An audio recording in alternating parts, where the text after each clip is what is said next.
Hello guys, ngayon guys magluto tayo ng sinigang na isda. Mayroon tayong sili, sibuyas, kamatis at saka luya. Ito na guys, umpisaan na natin guys. Lagyan muna natin ng mantika. Kasi iba akong magluto ng sinigang na isda guys. Lutuin ko muna yung mga condiments like sibuyas. Yan.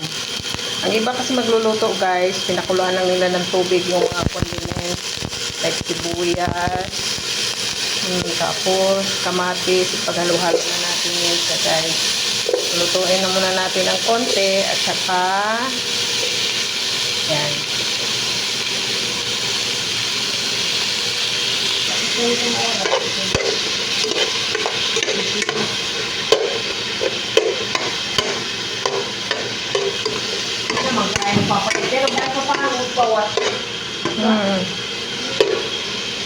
Okay.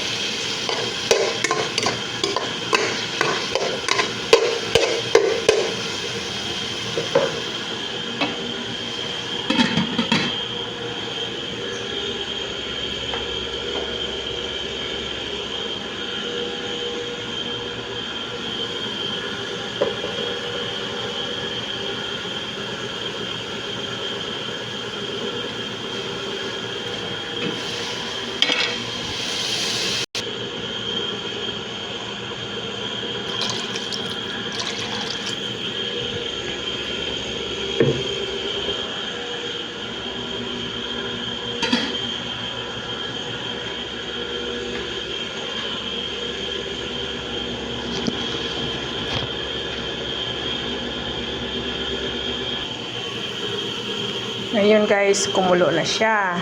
Diba kanina, niluto ko muna yung mga condiments or ingredients na kamatis, sibuyas, luya.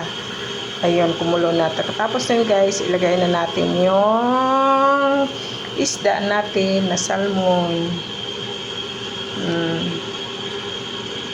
Guys, lagay na natin yung isda.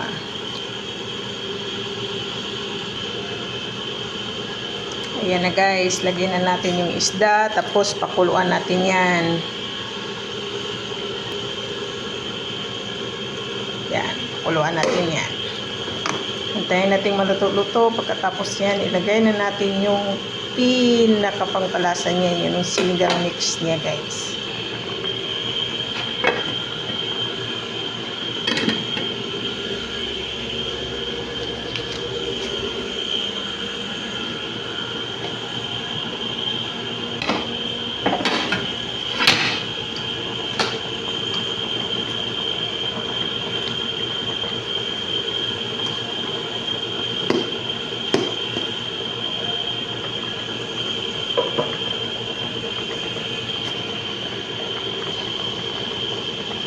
Ayan guys, ilagay na natin yung pichay natin.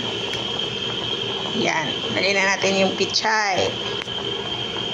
Tapos, takpan natin ulit.